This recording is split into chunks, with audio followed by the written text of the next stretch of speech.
Thank you, Bruce, and good morning, dear friends. Good morning and welcome to our latest online worship service at the Treasure Coast Unitarian Universalist Congregation in Stuart, Florida. My name is Laura Lesh, and while I am certainly happy to be here and serving as your worship associate today, along with our service leader and minister, the Reverend Dr. Paul Johnson, I must say that I am not at all happy that we are here and you are still not able to be here with us in our beautiful sanctuary. However, we all are where we must be for now, and I'm sure that we are all hoping that our physical separation will help speed us to the end of this pandemic. You will be hearing a lot about hope during the service this morning. Meanwhile, how marvelous that although we cannot be together physically, we can still worship together and therefore be together spiritually.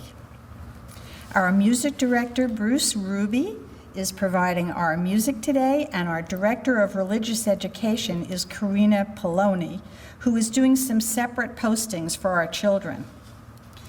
And lastly, but not leastly, Christopher Magan is our tech guru, and I can assure you that without him, none of this would be happening. We are a welcoming congregation here. You are welcome regardless of your age or abilities, your skin color or nationality, your sexual preference or first language. So we thank you for joining us as together we adapt, learn, share, and grow. Surely we need each other more than ever as we stay the course for the common good. By now, we all have our stories of how we are being impacted by this new, but hopefully temporary, reality we're calling social distancing. The announcement for this week can be found in our weekly update, which is sent out to all of our members and friends every Friday, and can also be found on our website.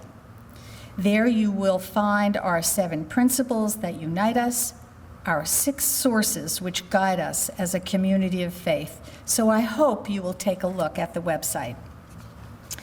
Lastly, although our building must be closed at this time to do our part in protecting ourselves and our community, we are continuing many of our activities in new ways, and our office is functioning. We realize many are suffering or worrying financially as the economic uncertainties around us are so impossible to predict. But in the absence of our usual collections, we do hope that those of you who can will donate as generously as you're able. There are various ways to do this, and the information you need is on our website or only a call to our office away. So if you have a chalice or a candle at home, please join us in lighting yours as Reverend Paul lights our chalice, and I read these words of Alice Anacheka Nasserman. In a time of uncertainty, when everything around us is changing constantly, each day new developments, rising numbers, changing guidelines. When the world we live in suddenly seems upside down and topsy-turvy, we light our chalice to remind ourselves of our grounding in our faith. We remember that our flaming chalice came into being as a beacon of hope in World War II, a secret symbol that offered hope to many. In the midst of it all, we wrap ourselves in the warm light of a familiar flame, a reminder of the strength that emerges when we come together in community. And for opening words, I offer the immortal phrase from the poem by Alexander Pope, which is entitled An Essay on Man. Hope springs eternal in the human breast. Man never is, but always to be blessed. We will now sing hymn number 108, My Life Flows On in endless song. We'll do the first two verses.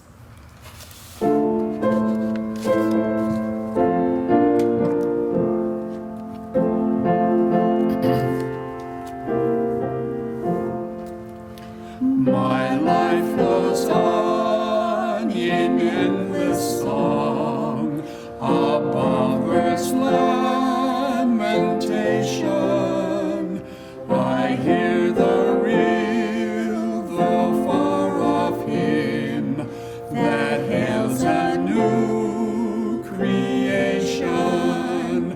Through all the tumult and the strife, I hear the music ringing.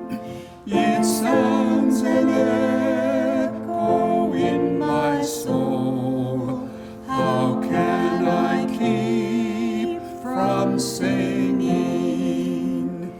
What though the tempest round me roars? I know the truth it liveth. What though the darkness round me close? Songs in the night it giveth.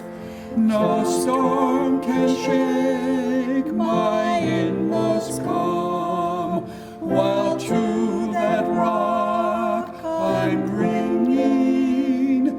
Since love prevails in heaven and earth, how can I keep from singing? And please join in the declaration of our affirmation, first in words and then in music. Love is the spirit of this church, and its spirit is its law. This is our great covenant, to dwell together in peace, to seek truth in love, and to help one another.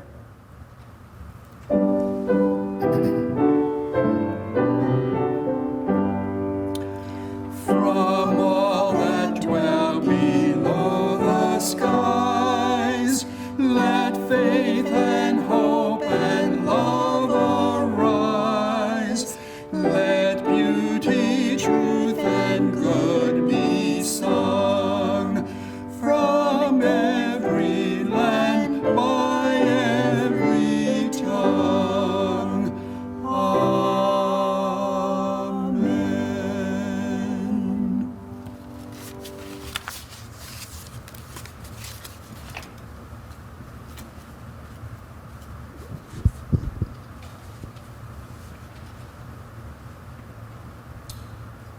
We come to that time in our service for sharing of joys and sorrows.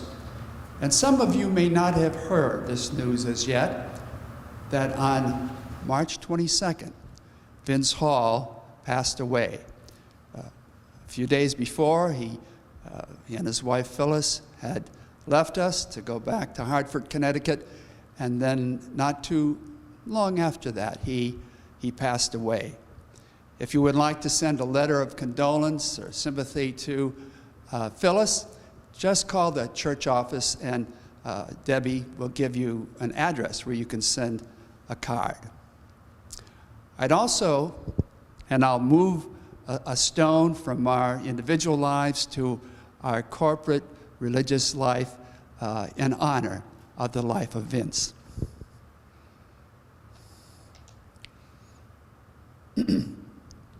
And then also I want to say that Martha Alfie, one of the founding members of our congregation, has been ill, and now she's in the rehabilitation center at Martin South. And I talked with her today, and of course this program is being taped on April 9th. I talked with her today, and she's very pleased with the progress that she's making and hopes to be home perhaps in the next couple weeks. Martha celebrated her 94th birthday this past week on April 5th.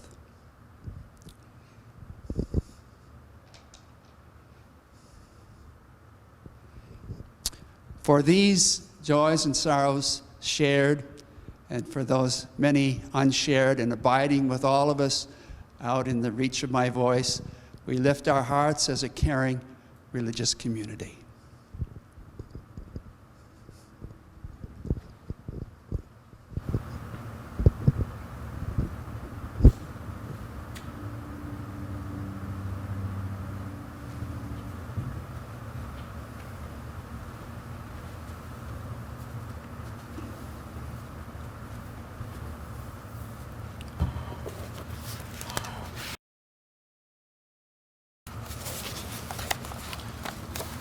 Our pastoral prayer meditation today is adapted from the pen of the late Unitarian Universalist minister, Jack Mendelson. Let us join our hearts and minds in a spirit of meditation and prayer.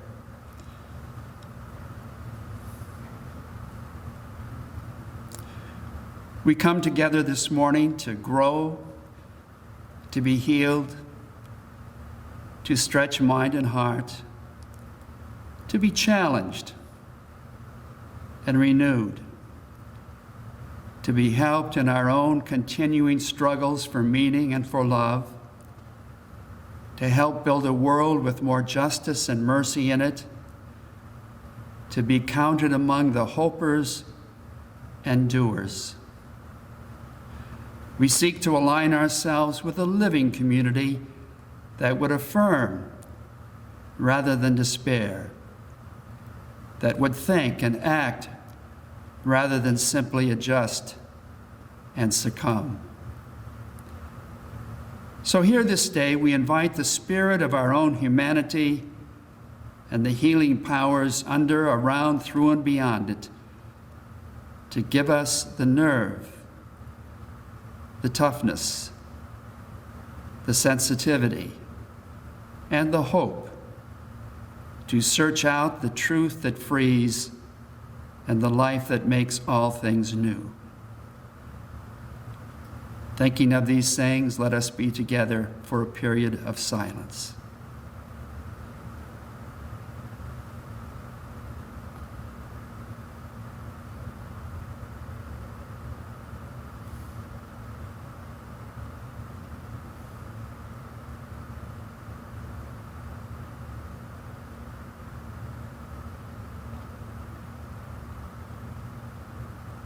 Amen.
set me free. Spirit of life, come to me, come to me.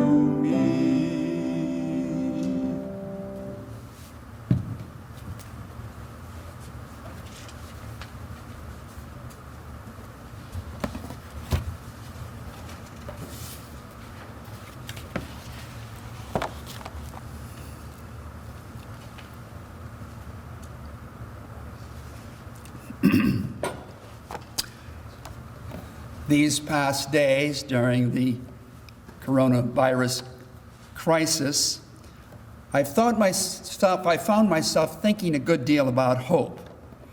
And I've thought of that ancient myth regarding hope coming from the Greeks, the myth of Pandora's box. The gods were angry with Prometheus because he had stolen fire from them. And so they determined they were going to let loose a scourge of evils upon humankind. And so they packaged them up in a box and they gave them to Pandora as a wedding present on the occasion of her wedding with Prometheus. So when Pandora opened the box, out flew all of these evils: malice and envy, among other things, for the mind. For the body, there was gout and rheumatism, among other things. And then the story divides in terms of two different interpretations. According to one, she closed the box up and captured hope. The idea here is that hope remained with humankind in order to help people to deal with all of these other maladies. But another ending to the story has hope escaping with all the other evils to assault humankind forever and ever and ever. So there you have it, two different views of hope, one very positive and the other quite negative. And throughout history, this debate has gone on about the meaning of this myth and about the nature of hope. Of course, the myth served the Greeks well because part of their ethos was fatalism, that everyone's fate was already determined and human hope didn't have much to say about it. And even a modern Greek like Nikos Kazantzakis, the famous novelist, had engraved on his tombstone when he died in 1956, "I had no fear, I had no hope, I was free." I think of Epictetus, the Roman philosopher, the Stoic, who advised parents of newborn children to say into the ear of a child, "Tomorrow you may die." In other words, don't get attached to that child because your hopes may be dashed and you'll be very, very disappointed. Reminds me of my parents growing up, who would say on occasion when I had inflated hopes for gifts for Christmas time, "Don't get your hopes up. You're going to be disappointed." And there were a couple occasions when I was growing up. And you know, even the celebrated epigram that Laura shared with us at the beginning of the service is questionable as regarding hope. I had it up on my office wall for many years because I'm a real fan of hope. But then one day I began to read it through with a different light. That second part, the first part, is hope springs eternal in the human breast. But then he says, man never is, but always to be blessed. In other words, we're so focused on the future that we don't realize our blessings in the present. And of course, this virus has acquainted so many of us, I guess, with dashed hopes. We had hopes here at our congregation of celebrating our 25th anniversary a couple weekends back, but those were dashed. We have to put it off till some time in the future. Carol, my wife, and I were awaiting the visit of our daughter from New Jersey, and that had to be called off. I was looking forward to the meeting of our Florida ministers at the end of this month, and that's been called off. So many things have been put on hold or canceled in our hopes have been dashed. Well, such has been the criticism of hope through the centuries. But, of course, there's another side to the story. The Jewish and Christian traditions and the European Enlightenment gives very high marks to hope. The future is viewed as being, it's open to human involvement and possibility of good coming from our own actions and those in cooperation with others. You know, I'm much impressed with the correlational studies of a positive psychologist such as Martin Seligman from the University of Pennsylvania, who has shown through his correlational studies that a hopeful attitude may be correlated with good health and hopelessness with all sorts of health problems. At the University of Alberta, there's a Center for Hope Studies, which does research on hope, but also brings together all of the studies that have been done regarding hope. It's in a vast amount of research, but it indicates that hope has beneficial outcomes in physical and mental health, in education, in sports, in business, and many, many other areas. I was really intrigued many years ago to read Viktor Frankl's book, Man's Search for Meaning. He was a psychiatrist who was rounded up and ended up in one of the Nazi death camps. And in this book, he expresses his experience that those inmates of the camps who lost hope for their future really so often died. And his hope that kept him going was imagining himself at the end of the war lecturing in a lecture hall on the psychological effects of the concentration camps. When we look at Webster's definition for hope, we see that hope is a desire which has some realistic possibility of fulfillment. A number of years ago, I made the acquaintance of Donald Capps, who was a pastoral counselor, a pastoral counseling professor at Princeton Theological Seminary. And I remember him saying, hope is a feasible projection of desire upon the world. And he differentiated this from wishing.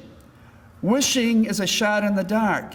It's a belief in some sort of magic exogenous to ourselves that will bring things to pass. And he said, no, hope involves human agency, not just wishing. Psychologist Charles Snyder saw three elements of hope: goals that people have, willpower, and what he called way power, the ability to find a way. Barack Obama expresses it well when he wrote, "The best way to not feel hopeless is to get up and do something. Don't wait for good things to happen to you. If you go out and make some good things happen, you will fill the world with hope. You will fill yourself with hope." Aristotle, the philosopher, claimed that virtues are not necessarily bestowed upon us by nature. They must be developed by habit. And I believe that's true with hope. And it's one thing I've been working on in my life for a number of years, of developing a positive habit of hope. Sometimes hope arrives when I consciously catch myself when I'm despairing or catastrophizing and say, Paul, you've got to take a more realistic approach. I've done this during the current crisis. I have to remind myself that social distancing and testing have worked well in other societies and likely will work well here, though we got a late start on it. That very likely there will be some therapeutics developed and a vaccine will be developed over time. There is reason to hope. And our Congress and our Federal Reserve are flooding the country with money to support the economy. Sometimes that helps in restoring me to a sense of hope. Sometimes indirection helps. Exercise. I have made a goal of at least 10,000 steps each day during this crisis. That's about 4 miles. And I've done it almost every day. I can't swim because our pool is closed at our complex, but I'm looking forward to the opening of the pool. And somehow, after that exercise, I don't know if endorphins kick in or what, but hope comes often. Music is helpful to me. I love the easy listening music channel on Comcast, and I listen while reading or working or just relaxing. And it helps me to think of how many things have worked out much better than I thought they would in life. Take the end of the Cold War, for instance, in 1989. For so many years, I had been so concerned and had a feeling of hopelessness about the nuclear buildup, that we were going to come to blows on this. And actually, of course, through mistakes, we almost did a couple times. But imagine my wondrous rhapsody when the US and the Soviet Union actually created a treaty to lower nuclear arsenals, lessening my fears and increasing my hope. Think of the peace treaty between Israel and Egypt in 1978. Think of the beginning of majority rule and the ending of apartheid in South Africa, all without bloodshed. Think of peace in Northern Ireland. I was there a few years ago and went to a museum which highlighted through photographs that whole anguished time of the Troubles, that peace would actually come. What amazing escalation of hope. Our country's election of an African-American president. And think of all the great progress that's been made on the environment since that first Earth Day just now 50 years ago. We have much better air and water. Acid rain has been vastly mitigated. The ozone layer has come back. And I have real hopes that the advancement in alternative energy will make a difference in the whole issue of climate change. Now, none of these things have happened magically, but they are due to human ingenuity and cooperation. And then also, I think back in my personal life, how things have turned out so much better than I thought. 4 years ago, I was finishing up a 14-year ministry on Long Island with the Shelter Rock congregation, and I wanted, after retiring from there, to go to Florida, work part-time for a congregation, also part-time with the denomination in legacy giving. And I said, could this possibly work out? Well, by gosh and by golly, it did. I found this congregation and they found me, and I'm so pleased for the last 4 years that we've had together. And then often the habit of hope arises by the assistance of others, sometimes challenging my hopelessness and giving me a new frame of reference that sets me off again towards hope. Now, another thing that's helpful to me are setting goals for myself in a time of hopelessness or concern. And I use the SMART process, S-M-A-R-T, specific rather than vague, measurable, action-oriented, realistic, and time-bound. And I've done this many times with groups in my congregations over the years. And I remember a number of years ago when I had left Minnesota to go to my Maryland congregation, and I left behind an unfinished master's degree in counseling because I hadn't had an opportunity to do the practicum and to do the thesis.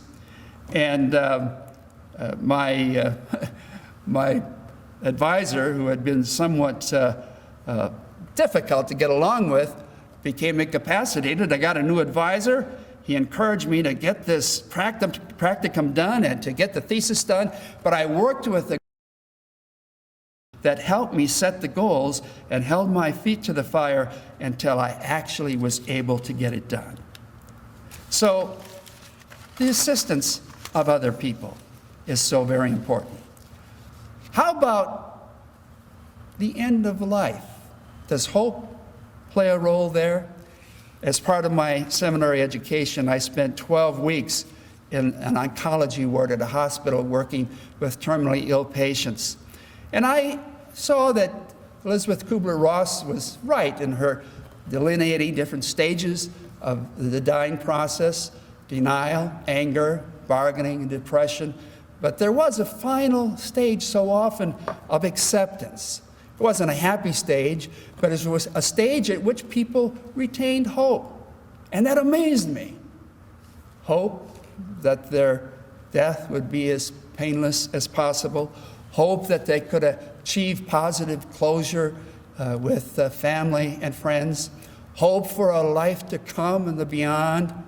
That was a real ministry to me.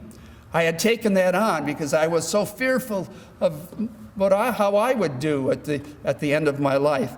And that was very encouraging that hope even had a place at that time. So I'm encouraging all of you to search your own past experience, to maintain a hopeful stance at what we're all experiencing right now, not only in terms of what we're experiencing now with the coronavirus crisis, but also in terms of a long-term developing of what Aristotle called an ongoing habit of hope. Now, one person who did just that is the late Václav Havel, who made the transition from political prisoner to president of the Czech Republic. And I close with his inspiring words. He wrote, "I am not an optimist because I am not sure that everything ends well.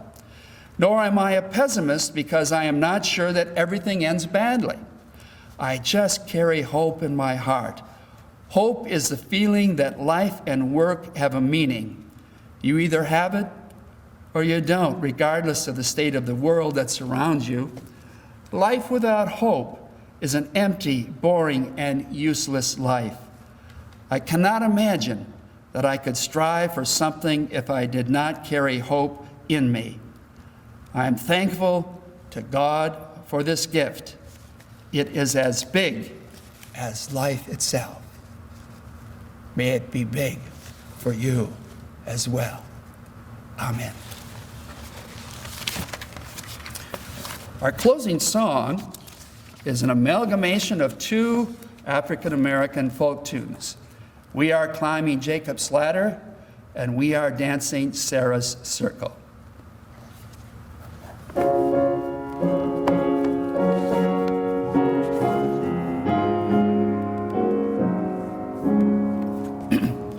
We are climbing Jacob's ladder. We are climbing Jacob's ladder.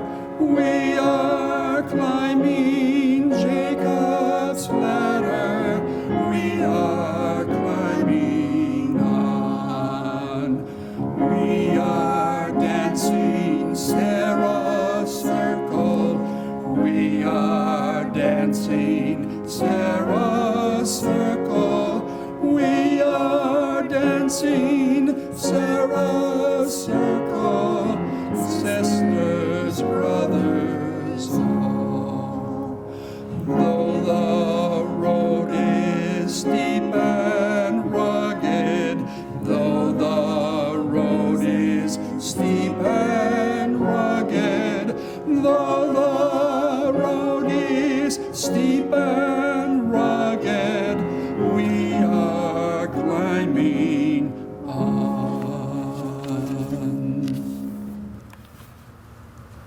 So, the blessing of truth be upon us, and may the power of love and hope direct us and sustain us. And may the peace of this community preserve us until we meet again. Our postlude, brought to us by Bruce, will be Johannes Brahms' Intermezzo, Opus 118, number 2.